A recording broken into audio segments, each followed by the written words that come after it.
வரையில் தீராது இந்த தனிமை. கரை வரும் நேரம் பார்த்து கப்பலில் காத்திருப்போம்.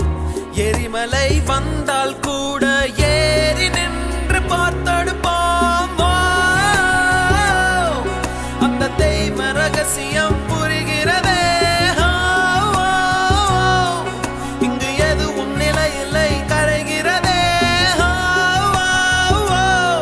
மனம் வெட்ட வெளியிலே அலைகிறதே.